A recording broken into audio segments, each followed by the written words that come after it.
मैं यहाँ पे मौजूद हूँ अभी बागेश्वर धाम के पास में और मैं स्पेशली उन लोगों के लिए ये वीडियो बना रहा हूँ जिनको नहीं पता होता है कि बागेश्वर धाम में आने के बाद उनको करना क्या चाहिए।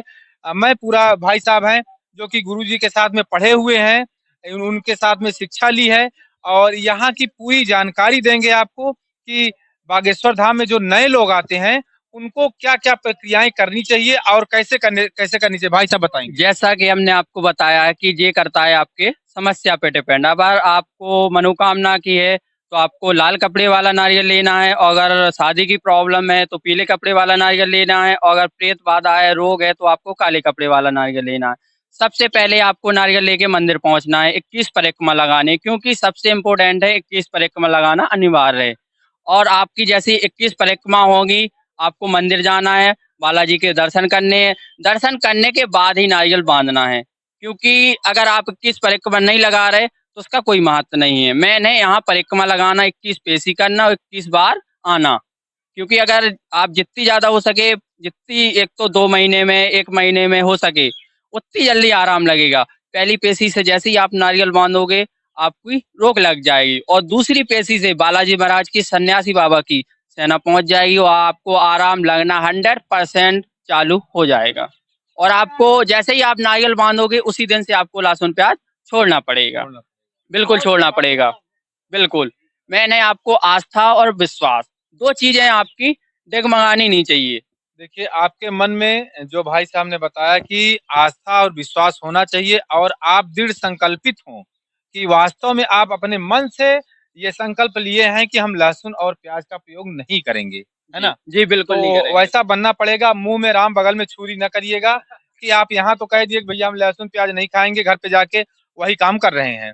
तो ये ऐसा नहीं होना चाहिए और कुछ लोग आते हैं जैसे कि तुरंत जाते हैं अपना जो पुटली है वो बाँध देते हैं, हाँ। तो ये गलत चीज़ें हैं। ऐसा बिल्कुल नहीं करना है, जैसा कि हमने बताया है कि सबसे पहले परिक्रमा लगाना अनिवार्य है। अनिवार्य। बिल्कुल अनिवार्य है, अगर आप 21 परिक्रमा नहीं लगा रहे तो उसका कोई महत्व नहीं है। मैंने यहाँ पे 21 परिक्रमा करना और 21 बार यहाँ पे आना, और सबसे इम्पोर्टेंट है लहसुन प्याज़ छोड़ना।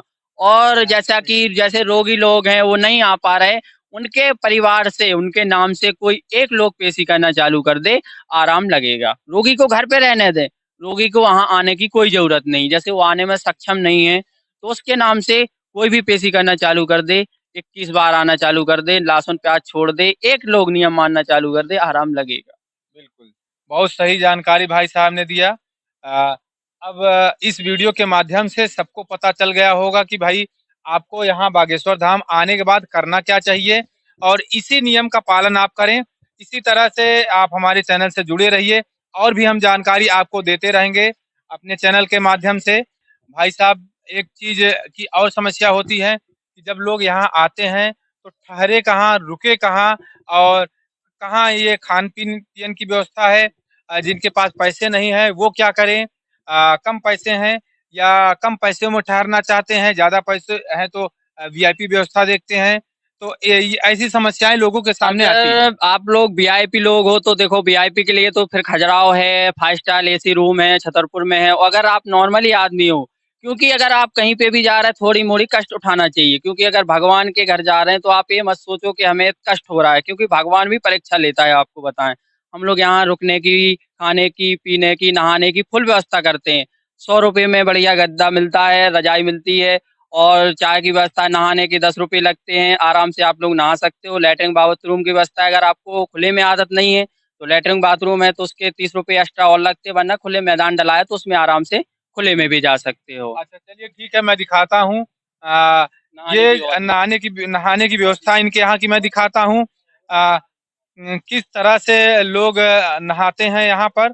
अ, ऐसी ही व्यवस्थाएँ जो है ऐसी ही व्यवस्थाएँ आपको मिलेंगी। अ, ये देखिए जगह-जगह पे लोगों ने ये व्यवस्था करके रखी है। यहाँ के लोगों का मैं धन्यवाद करता हूँ कि कम से कम यहाँ पे जो सुविधाएँ लोगों को दे रहे हैं, दिक्कत ना हो। अ, ये आप देख सकते हैं कि ऐसी ही टंकी जो ये बनाई गई है टंकी, ऐसी ही टंकी आपको पूरे क्षेत्र में मिलेगी, पूरे एरिया में मिलेगी। टंकी ये भर दी जाती है और लोग इसी टंकी में सुबह-सुबह नहाते हैं, दर्शन करने जाते हैं। अ ये देखिए थोड़ा सा ढक के बनाया गया है। यहाँ स्त्रियों के लिए नहाने के लिए व्यवस्था की गई है। यहाँ जेंट्स नहा सकते हैं। तो ऐसी व्यवस्थाएं ये किए हैं। लोग आते हैं, नहाते हैं, दर्शन करते हैं। तो आ, अगर आप ये रुकना चाहते हैं तो रुकने की व्यवस्थाएं यहाँ लोग मैं आपको दिखाने चल रहा हूँ। ये देख सकते हैं कि ये लोगों ने ये देखिए गद्दा ऐसे ही लोग देते हैं।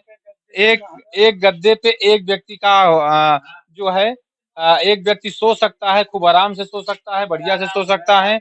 इसका चार्ज कितना लेते हैं? 100 रुपए। 100 रुपए। ये 100 रुपए लेते हैं। और नहाना धोना अच्छा, नहाना धोना सब इसी में है। तो जैसा कि भाई साहब ने बताया 100 रुपए में ये इतनी व्यवस्था दे रहे हैं। बहुत बढ़िया है।